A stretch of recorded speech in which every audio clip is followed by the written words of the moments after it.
I've put it with just DNA is not enough. Aravindanji has put it in a much more samagram way, in a much more holistic way with Anna's book Insights from Ramayana. And I'm honored to read an excerpt from it, this article. Then Dr. Rangan brings in the self introduction of Jatayu to Sri Rama. He points out that here the Adikavi brings in a description of the origin of species which may peripherally appear funny, as it is not in a scientific language and in a story form. This is an excerpt from Insights from Ramayana. There is a higher truth behind this narration symbolically. There is a common thing in Valmiki and Darwin regarding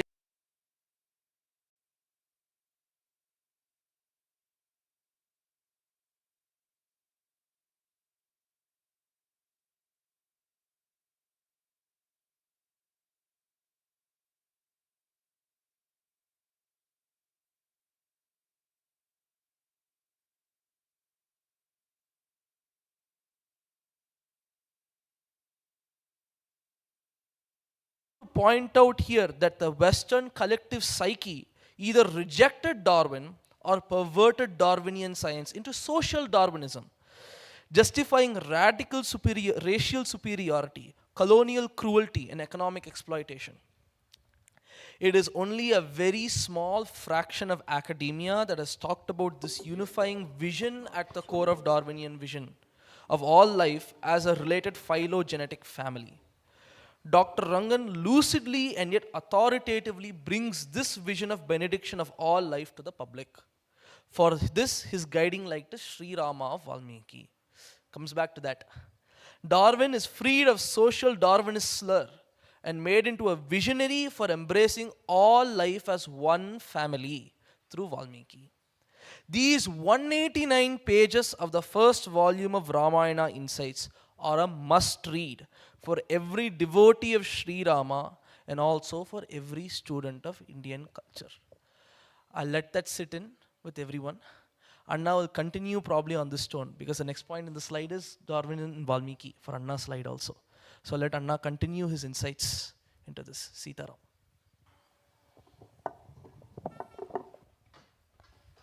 Such a coincidence. I stopped my first lecture with this one, Vanaras as monkey, symbiotic relationship, and Darwin and Valmiki. And the next lecture continued from the same place, Gayatriji's lecture. So what I thought is going to next lecture, which is Drishyaji's lecture about Shabari. Before that, let me finish my talk. So in that way only I came in between. And so the same topic is continuing. That's very important.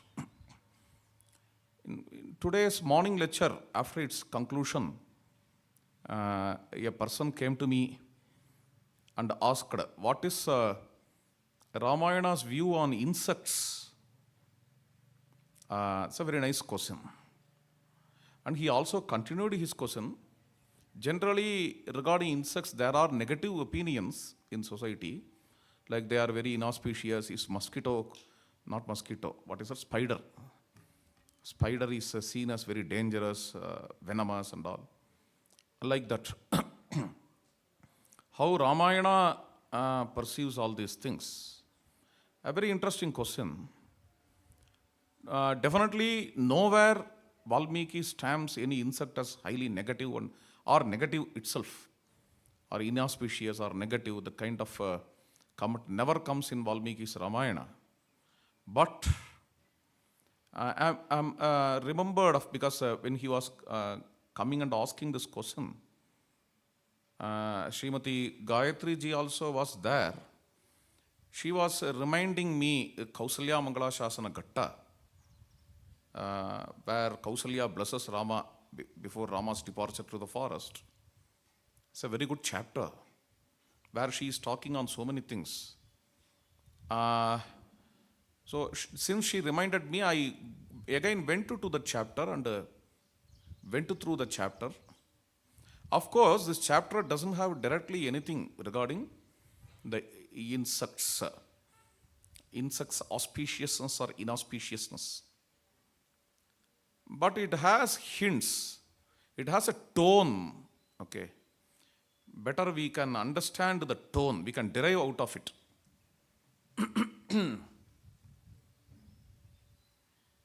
It's a very interesting chapter. This also can be included in symbiotic relationship. O Rama, may you be blessed. Kausalya says to Rama. Who will bless you? The first essence. May Dharma bless you. Yampalayasi dharmam tam dhrutyacha niyamena cha savai raghava shardula dharmastam abhirakshatu. Dharma which is guarded by you, may that dharma guard you. Point number one. And what dharma? What kind of dharma? Pitru susrushaya putra, matru susrushaya tata, satyena cha mahabaho chiranjiva abhirakshitaha. May you live a long life with pitru susrusha, matru susrusha and satya. Simple.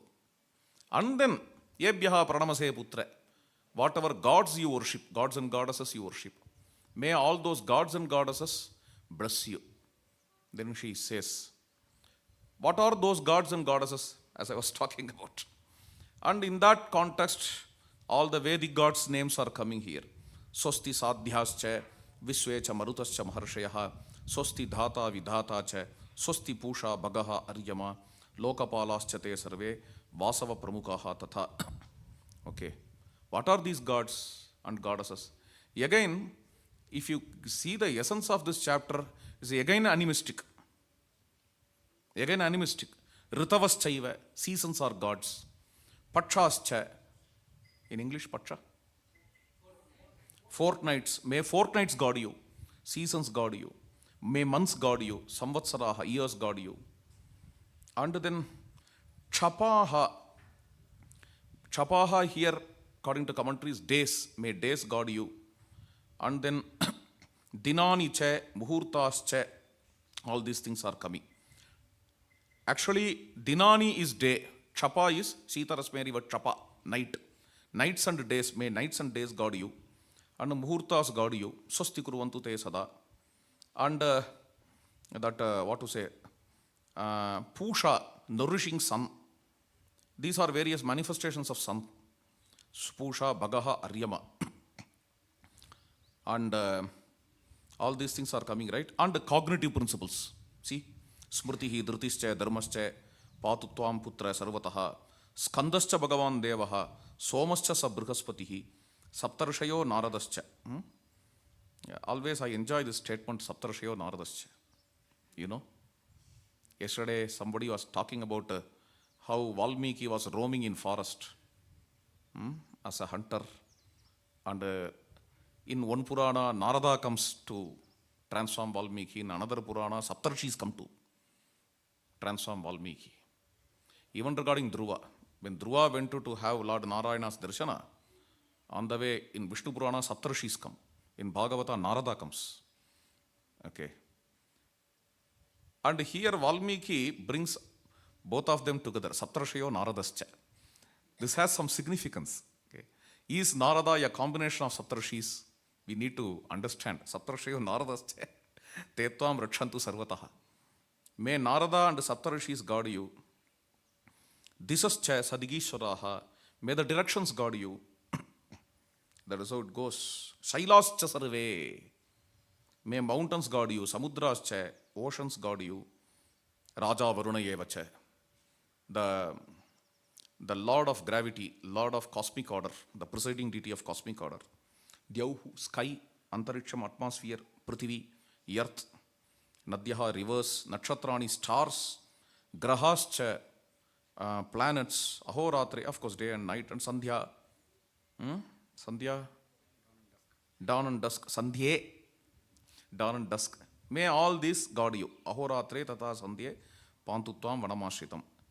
Ritavaschaiva Shatpunyaha, Masaha, Samvatsaraha tata, Kalascha, Kashtascha tata, Tava Sharma Dishantute. All these things are going on. Nothing is left. Nothing is left. And there comes a shloka, Plavagaha, Vrishchikaha, Damshaha, Masakaschaiva Kanane, Sarisrupascha, Kitascha, Mabuvan Gahane Tave. May the what is it? Vrishchika. May scorpions, mosquitoes, and ants and worms not harm you in forest. Okay. And may lions and tigers not harm you. Mahadvipascha, Simhascha, Vyagra, Rikshascha, Damshtrinaha. Mahisha, Shringino, Raudra, Nate, Druhyantu, Putraka. May lions and tigers and bears and buffaloes, Mahishaha. Okay. May these are not harm you. Kausalya doesn't stop. They should not harm you. Then further, this is the interesting thing.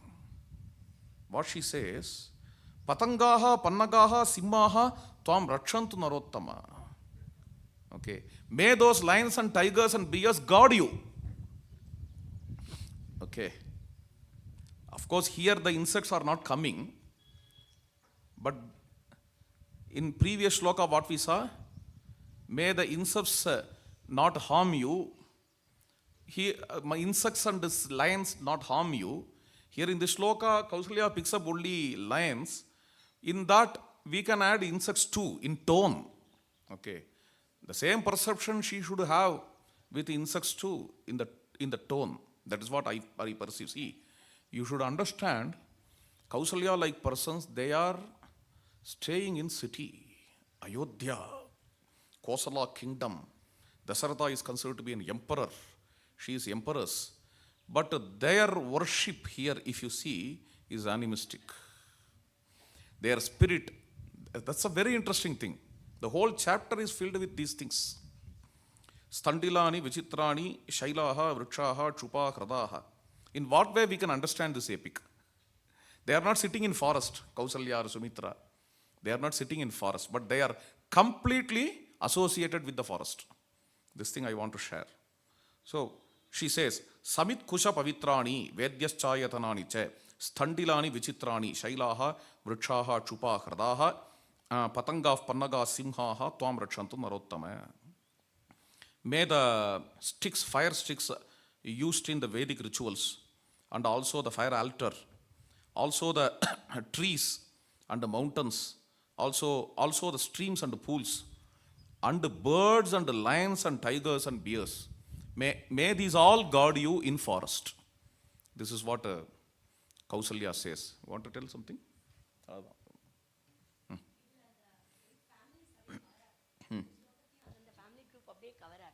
Nice.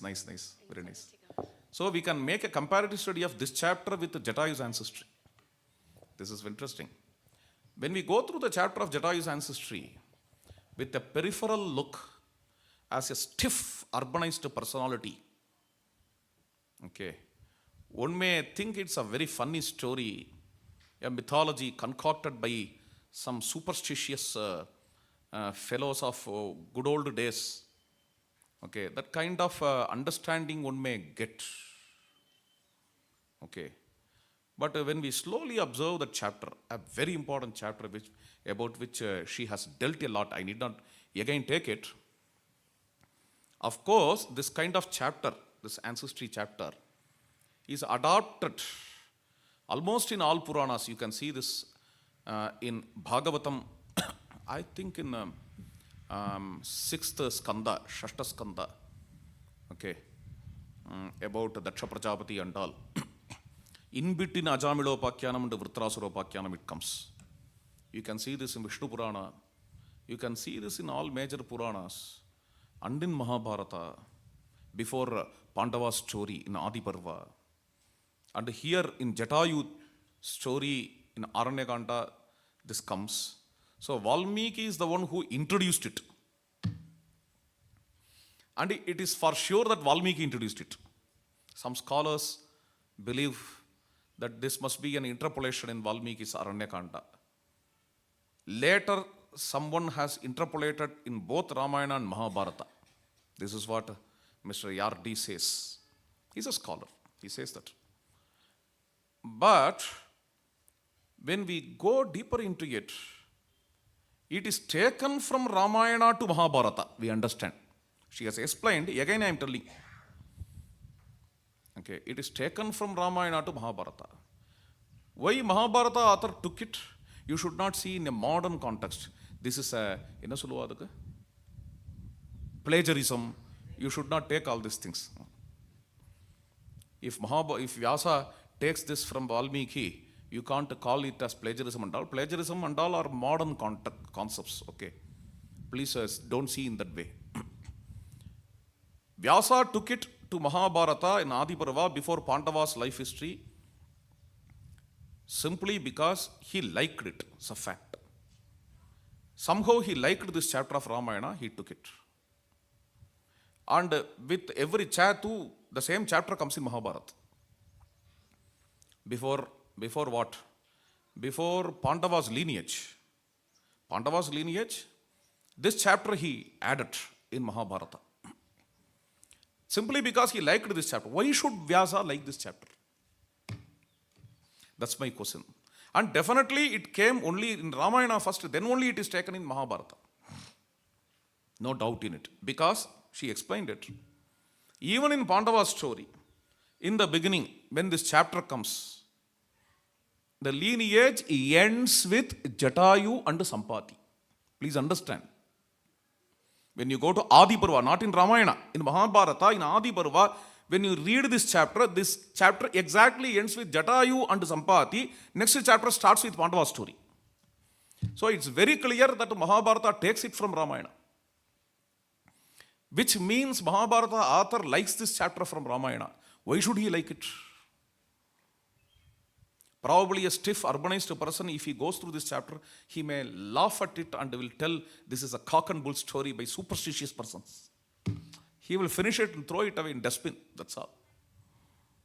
But the chapter conveys a very, very important thing. It talks about the coexistence, is what she said. It talks about the universal brotherhood. That is the spirit of Valmiki to create this chapter. Okay. See, his language is poetic. Darwinian language may be scientific. His language is poetic. That's the difference. I don't tell that Darwin and Valmiki are one. Definitely not. I also don't tell that whatever Darwin said, all is right and correct and perfect. No. But some common element which you find in both that I'm talking about is the family tree. Okay. Which makes all of us relatives. It's a very unique contribution of Darwin in the Western world. Okay. Which connects all of us. The same thing you see in Aranyakanda's, is it 13th chapter? 14, huh? 14th chapter, Aranyakanda's 14th chapter. As soon as Jatayu, just before Jatayu comes, Valmiki deliberately gives this chapter. Nowhere Valmiki, you can see digression in Valmiki. If you see digression in Valmiki anywhere, it has a purpose. It has a purpose. Valmiki came only to narrate the story of Rama. Somewhere, if he digresses, it has a purpose. So, here is a small digression. The whole chapter is a digression. யாரோ ஒருத்தர் நின்றுண்டு கேட்குறாருங்கிறதுக்காக ஒட்டுமொத்தமாக யாரும் கேட்டுவிட்டார் பாவம் அவ்வளோதான். இதுக்காக ஒட்டுமொத்தமாக உலகம் ஆரம்பத்துலேருந்து ஆரம்பிச்சு இன்னாரோட புள்ள இன்னாரோட ஃபேமிலி ட்ரீ அப்படி வந்தால் அப்படி வரும் இப்படி வந்தால் இப்படி வரும்னு எல்லாத்தையும் சொல்லி முடிச்சுட்டார் ஜட்டாய். அப்பா Rama also patiently listens. Even Vasishtha did not talk like this. In Ayodhya Kanda, Vasishtha gives a lineage. It is only Ottadi Padai. In Ayodhya Kanda, Vasishtha gives a lineage from Brahma.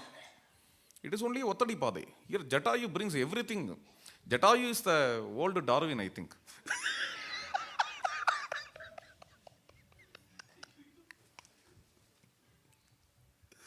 This family tree which he makes is a brilliant contribution. Whether you call by Jatayu or Valmiki, okay, anyhow it has come. It has come. Valmiki introduces this in a right place because hereafter various species are going to get involved in the epic. And Valmiki wants to establish the symbiotic relationship. Symbiotic relationship is one of the themes of the epic. For that he brings this chapter. Okay, fine. Let us move to the next point. Since we see the absence of class prejudices in Ramayana and human race prejudices also. Another observation comes here. Ramayana is extremely less interpolated. Okay. If there are abundant interpolations found in Ramayana, definitely the medieval age scholars cannot skip their own prejudices in Ramayana. Please understand this. Now, when we are talking about all these things may appear funny or silly. But come on, if I ask someone to talk for some half an hour, will anybody be capable to talk without a single prejudice? This is my question. Very tough. We are telling,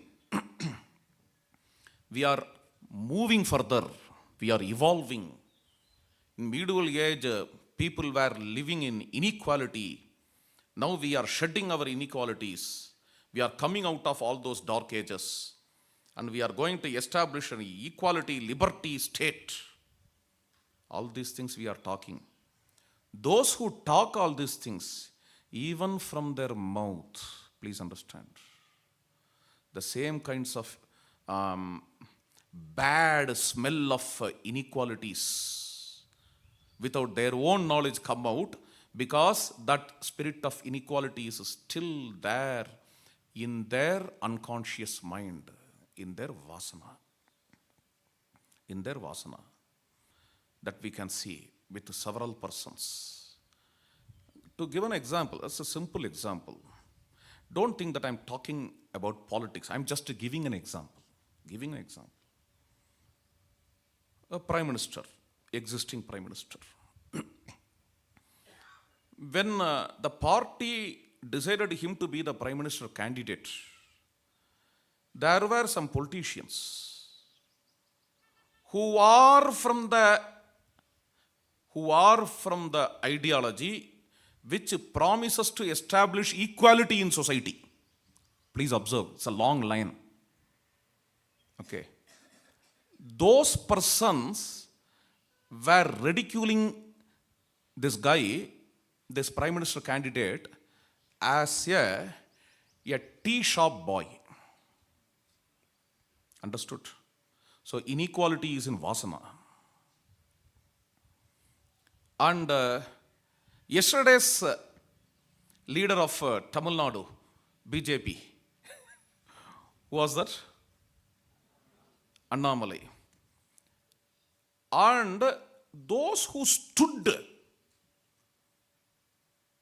those who proclaim that they represent equality, those who proclaim that they come to eradicate inequality, they said, this Annamalai is a Attukuttikaran. See, Attukuttikaran in English? Yeah, Annamalai is a shepherd. How a shepherd can govern. How a shepherd can govern. They are proclaiming they have come here to eradicate inequality. Okay. And the whole orthodoxy stood for inequality, and they have committed a very great mistake. And the whole orthodoxy is a superstition. We should absolutely eradicate this inequality. For that we have come. We have established our empire for that.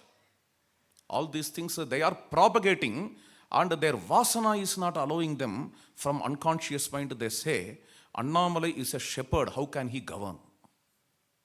Please understand.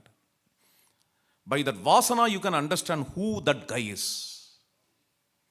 The unconscious mind remains always, I'm not for anybody or against anybody, okay, in this context. So you can't take me to be belonging to a particular party and all. Never. But I'm just giving examples. These examples can be, this man is a shepherd. He doesn't know nothing. He doesn't know anything. See, even there, the man about whom they are commenting, he is not a shepherd. He is an IPS. His father was a shepherd. Okay. They say that they have come to destroy all Kuladharmas. We are going to liberate the people from Kuladharmas. And they are commenting Annamali from his father's job, ridiculing his father's job. Such a kind of nasty tendencies we have. Let me add us also, not them only. I just gave them as an example, that's all. We can give ample examples from us also. We are also like that. Whole world is like that. Whole world is like that. Okay. Where did we come from the prejudice? Come out of that prejudice? No. Just lips are talking. We are happy, at least we are trying to come out of it. Point number one. Point number two, in the name of coming out of it, we should not market equality. The idea of equality somehow was born after a long tamas of medieval age. We are happy with that. This idea or insight of equality is a wonderful thing. Some people are asking, I don't know, is equality real? Is everything equally created? Is equality real? Is equality practical? All those things, all those kinds of questions they ask. See, even in the words of Dr. Ambedkar, idealizing the real is very dangerous. Please understand. Okay. See, we have Loka Samasta Sukhino Bhavantu as spirit. Is it real? Is it practical? Leave all those questions. Whether it is practical or not, whether it is right or not, whether it is correct or not, it is profound and noble. That is enough. That is enough. Will a day come in which all worlds can be happy in the world? Will a day come in which every being in the world be happy? Why are you having that kind of idea? Loka samasta sukhino bhavantu. Someone may ask. Since it is not practical, leave that idea. Someone may tell. Whether it is practical or not, it is profound. Since it is profound, we can have it. We can journey in that path. That's it. Coming back to the idea of equality, concept of equality, what I am talking about? Yeah, in vasana, in that ugly vasana, that inequality is always there. When we go back to Ramayana or the Vedic mantras, they are the texts where even in vasanas it is not found. That's the profundity of the epic. That is what I wish to convey here. Even in vasanas we don't have these kinds of prejudice. That's what I wish to convey. And now, for a few minutes, I'm going to talk about two words. One, maturity. Another one, courteous, sabhyata. I can define maturity in two ways. Same with courteousness also. Maturity in two ways. Understanding impermanent as permanent is immaturity. Okay. Wherever you mistake impermanent to be permanent, that is a kind of immaturity. In the same way, wherever you develop some prejudice without any base, it's a kind of immaturity. And it also becomes uncourteous when it is deliberated in a court, in a sabha. Asabhyata comes in this way. When it is deliberated in the court. When Duryodhana says, Vidura is nasty because he is Dasi Putra, this is Asabhyata. Vidura cannot stay in that court. You are stamping Vidura as nasty because he is a Dasi Putra. The same Dasi Putra under whose feet Yudhishthira falls every day. The great Yudhishthira. In Mahabharata, both the characters are there, Duryodhana and Yudhishthira. I know. Wherever Vidura comes to Yudhishthira, Yudhishthira stands and falls at the feet of Vidura. Okay, the same Vidura. And you see this. So, prejudice with Duryodhana. prejudice which Duryodhana has here is dangerous, which makes him uncautious, asabhya. That's the thing.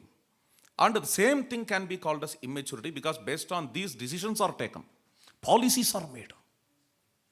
Based on this, policies can be made. This is dangerous to the nation. So asabhyata, okay. And unfortunately, texts of medieval ages throughout the world, I'm not talking about only one nation or one country, one society, throughout the world are filled with these kinds of prejudices. Even the texts which are profound, which give lots of advices to us, which can guide us in our life, they are not exceptional. They also have these kinds of prejudices belonging to the medieval era. I'm talking throughout the world. Nothing is exception regarding this. So what happens? I was quoting yesterday history of Dharma Shastra, the great scholar P.V. Kane. He has done a nice job, what he does. Because some scholars are what to say, can I call them as left-wing, leftist? Some leftist scholars, they can condemn the scriptures or texts of India to have these kinds of prejudices. But we also should realize that all the societies have these kinds of inequalities throughout the world in medieval age. And Swami Vivekananda brings this idea. Just because all the societies have this inequality, we can't justify ourselves. Please understand. I'm not telling this to justify ourselves. Okay. Swami Vivekananda brings a beautiful dimension. He gives in his rhetoric just. He's not making a big research for that. He's just giving a rhetoric. And his rhetoric is almost correct. He says, yes, Appa, prejudices are there in the medieval texts in India too. But when you compare these kinds of prejudices in medieval texts in India with the West or with the other countries, you can understand how these are highly minimal. Okay. Prejudices are minimal in India when it is compared to the Western countries. The Western countries, the European countries, which blame India for having this inequality and prejudices. They have more prejudices, more inequality in their medieval era. In their texts and all, they have more prejudices, more inequality. And how can they blame us? How can they say that India is abnormal and all? When the whole world became the victim of prejudice, and it was very common throughout the world, when the urbanization is growing and growing and growing on, as an effect of urbanization, this happens throughout the world. So India also became victim of it. We have some prejudice-based remarks in our medieval age texts also.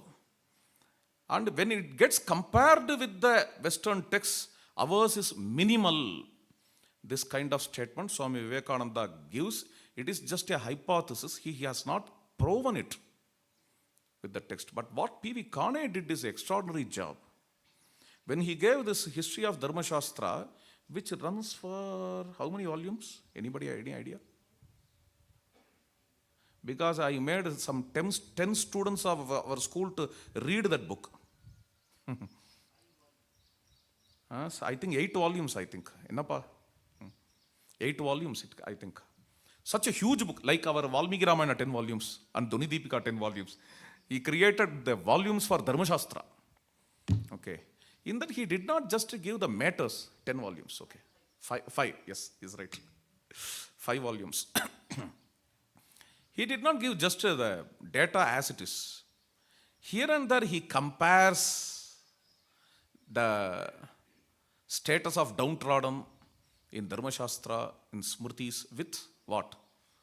With the foreign texts, with the Western texts. That he has done, which can make us to understand how inequality is minimized, how inequality was minimized in the medieval India too. Okay, please understand this. Okay, thanks to this P.V. Kane. That's another thing. Now let me come back to our topic, a very interesting topic. Now let me ask you a question. Why in India it was minimal? This question comes. Okay. Why in India prejudice-free approach was higher even in medieval ages, even in spite of its urbanization? Why in India it was minimal? Prejudices are minimal. If this question comes, my humble answer. In India, our ancestors, even though they had various guiding books or texts or scriptures of medieval age, they laid a path, a wonderful path. They all proclaimed unanimously. In all traditions and sampradayas, they proclaimed unanimously, my dear ones, my own children, my own lads, these are our scriptures. Okay? And our most best guiding factor, guiding scripture is the Veda. Okay. And whatever contradicts with Veda in the scriptures which we are offering to you, you need to verify with Veda and rectify it. Nobody in the world dares to talk like that. Shruti smriti virodetu smriti shrutireva gariyasi. Ya vedabahyaha shrutayaha yascha kascha kudrushtayaha. Throughout the world, when the medieval era engulfed, what happened? They destroyed all the scriptures which were existing before. There is nothing called Egyptian scripture.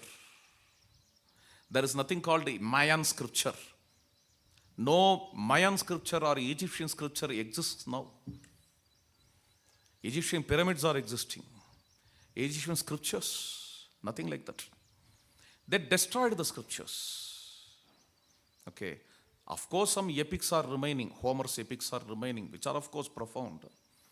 But still, they were not taken seriously. They were all thrown out. But here is a nation.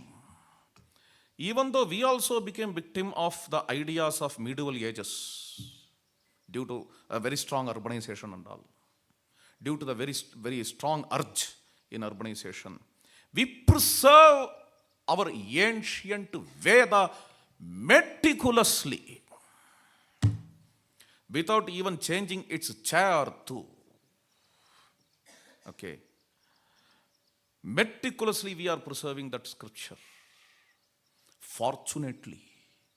I don't know in what way we can repay to our ancestors to preserve this Veda and to give to us. That's the greatness of our ancestors. They not only preserved the scripture, they also showed us this is the first pramana for you. The primary evidence, primary reference for Dharma. See these Vedic mantras, these are the first pramana for you. They made it. They achieved it. They accomplished.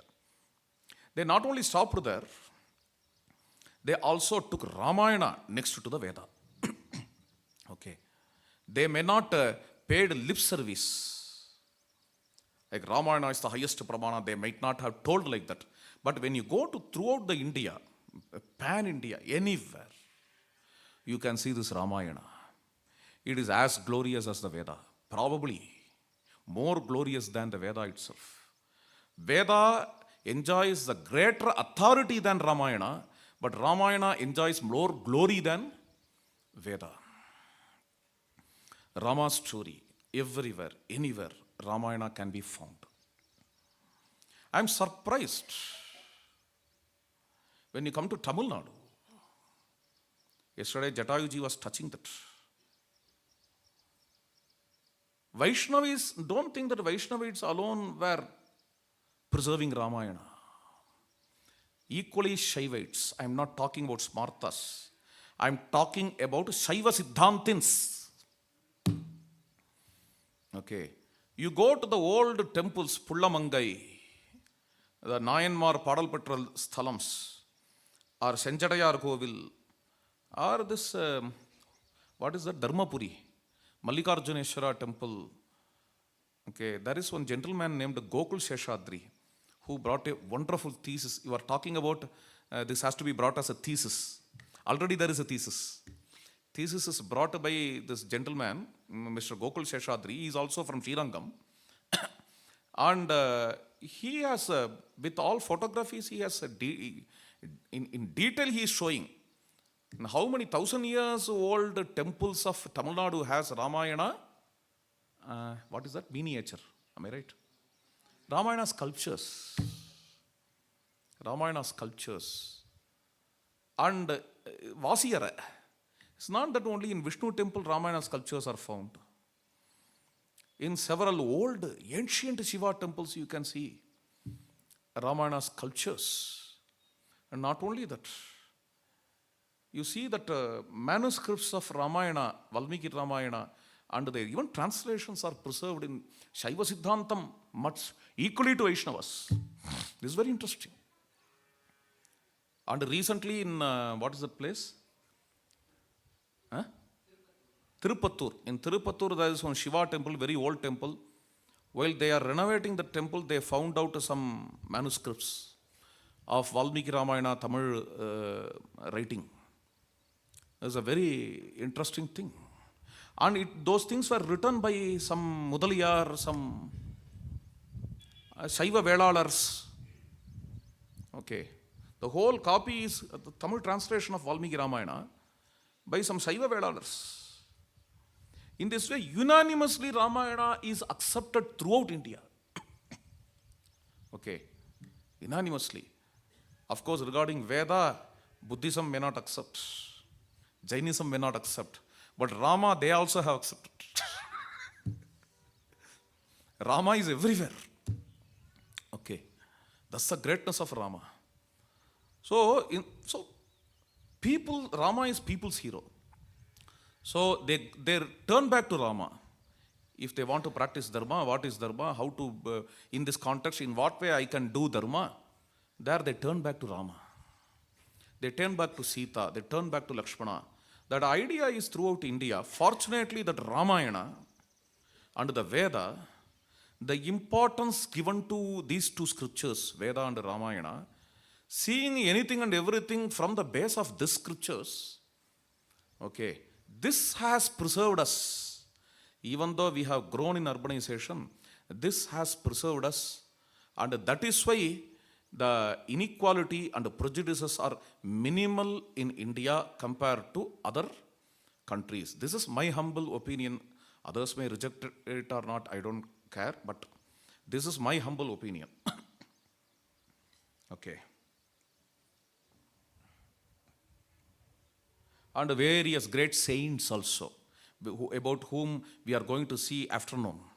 All these great saints who came, they were highly influenced by these two great scriptures.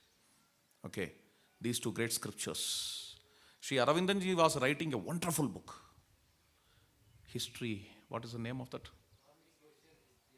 Dharmic Social History of India. A very huge book. Generally he writes only huge books. 1,000-page book. Yeah? 700 pages book. And in this huge book, he brings a wonderful thing. What is that? How the saints belonging to India, saints of all sampradayas belonging to India, they stood for equality. They stood for the passion of universal welfare. This dimension he brought. And he asked me to write preface. I was very happy and honored. And I said to him, you have written all these things, and there are some clever and cunning souls who will tell you, after reading all these things, all these saints are anti-Hindu. Finished. Just in one sweeping statement. Eh? They all came after Jesus Christ. Therefore, they were all baptized, which is a hidden history. They all worked against Hinduism. If someone says like that, what are you going to do? What are you going to do? You have given wonderful contribution, this book. Taking this, they can just by a single sweeping statement, because n number of blabbering is possible here. That too through social media. Okay. Just a single sweeping statement. Nobody is going to bother. Nobody bothers about reference or primary source and all. Give a simple blind statement. What is that? Thiruvalluvar is a Christian, baptized Christian. Finished. Jnaneshwar is another Christian. Nammalvar, Ramanujar, all are Christians. Ramananda. Okay. All are simply Christian. They were all baptized by Saint Thomas. Finished. Who is going to ask? These Hindus are just dumb fellows. They will never respond. We can spread the message. And people are ready to accept it. Okay. Who is going to ask about all these nonsense? Okay. Whatever we can blabber, we can do it. We are entitled to do that. So just by this sweeping statement, they will close your book. Finished. Therefore, in my preface, I will do some other thing. With my preface, I will add some references from primary sources. How all the saints which you deal with in this book, how all these saints are rooted to the Veda.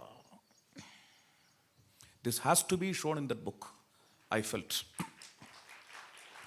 Any saint, it can be Ayya Vaigundar, or it can be Jnaneshwara, or it can be Chaitanya Mahaprabhu, or that great Veerabhadra, Nityananda Swami's son. Okay. Without Gaudiya tradition or Chaitanya Mahaprabhu or Veerabhadra, the whole of Bengal and Assam would have been converted. Simply, full sweep. Okay. Those dimensions are brought in that book. Okay. And modern gurus can be Gandhiji or Aravindo or Tilaka, Balagangadhara Tilaka. I'm not only talking about gurus, also about leaders, national leaders. Because he deals with all these things in the book. Narayana Guru, whoever you say, or Swami Chidbhavananda, whoever, they all revere the Veda. Not just revering, they are rooted in the Veda. They say that they represent the Veda. They are telling that they are teaching the Vedic values. This has to be, starting from Sangam literature to our times. Okay, when you see the great saints, this consistency you can see that we are teaching the Vedic values. Subramanya Bharatiyar, for example, there are several poems where you see where he holds Veda as Pramana. And he takes from the Veda. Very clearly he takes from the Veda. So you can't reject that mother. What is that mother? Veda, Vedic literature. You can't reject it. Veda is our root. And we have such a profound root. If the root is evil, we can uproot, no doubt. We have such a profound root which is absolutely free of prejudices. That is my view. Okay. So, why can't we have that root? Why can't be proud to have that root? Why can't be in that root? That's my question. So let me conclude here. Srimad Ramayana, as it starts, Arya Sarvasamaschaiva. Sarvasamaha, the spirit is consistent throughout the epic. One more thing I want to add is, Srimati Gayatri ji was talking about a wonderful thing. Like how we can learn a lot from our bandhus, animals, plants, birds, squirrels. This is a constant message throughout the epic. Whenever Rama or Sita, they are talking about Dharma, they bring some animal. There was one Mr. Sridharan, a gentleman, he was talking to me about this yesterday after listening to some talks in phone call. He said, whenever Rama or Sita or Lakshmana, they are talking, discussing about dharmas, they bring some animal. As an example, Shruyate hi kapotena, kapota, a doe. gave up its own life for the sake of a guest. Shatru Sharanama. The same sloka comes in Mahabharata, in Shanti Parva. Not sloka is coming. Uchyate Bhargavena. This sloka is given by Maharshi Valmiki, says Vyasa, in Shanti Parva. And the huge story is narrated here. Bhishma narrates a story for 5 chapters. Kapota story. Okay. Such a kind of dove story. And dove story continues. It comes in Mahabharata. It comes in some Sri Vaishnava Sampradaya story. I poorly remember that.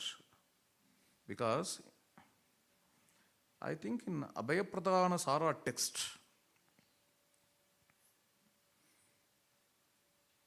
printed by Sri Vaishnava Sudarshanam Swami,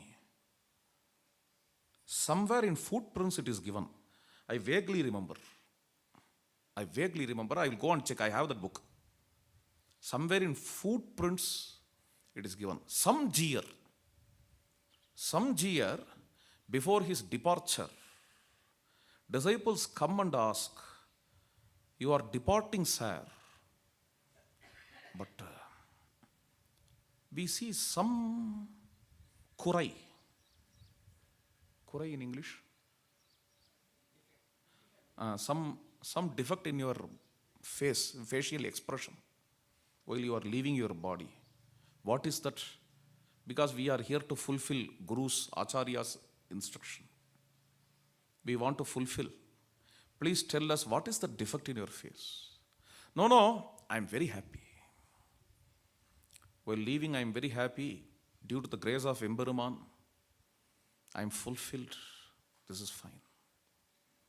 Only one kurai I have. What is that? While leaving the body, I am not able to give up my body like that doe which Perumal is talking in Kadarkarai. That jeer said. This I saw in some footprints, this story. It's very heart-touching. Why I am bringing the story here? It's because to our times, to our jeers, that culture which Rama is talking about, that spirit which Rama is talking about, it penetrates. I don't know whether the word penetrates is correct here or not. It comes. Okay. It is there up to our times. This is very interesting. So culture continues. Culture continues.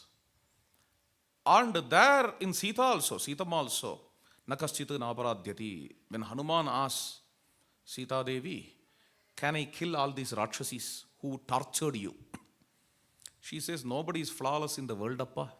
It's a very famous statement, Nakaschita Naparadhyati. Nobody is flawless in the world. Nobody is flawless in the world. Whenever anger comes to us, we can make this japa. Nobody is flawless in the world. Okay, here is to human.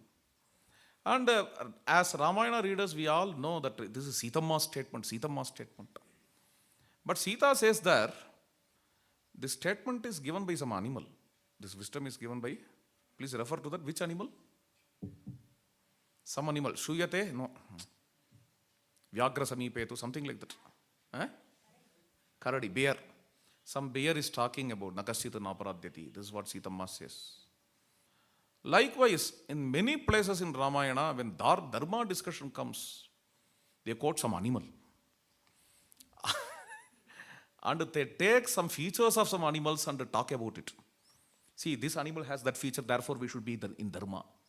This kind of idea. It's a very, very strange idea, but Valmiki has that. The whole of the epic has that. So we are indebted to our elders that in the verge of urbanization and the pride, they did not destroy these kinds of epics under the Vedic literature. Up to our times, they have meticulously preserved this Ramayana and the Veda. Therefore, we bow down to them. With that namaskara, I am finishing.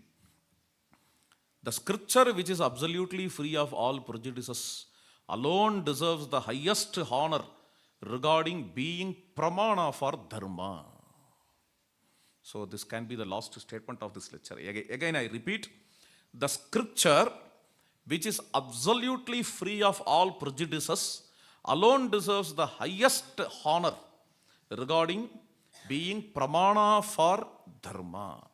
Vedav pramanam dharmasya. Jai Sitaram. So one more lecture is there. This is a Shabari. With that, we will finish this morning session. Ram Ram.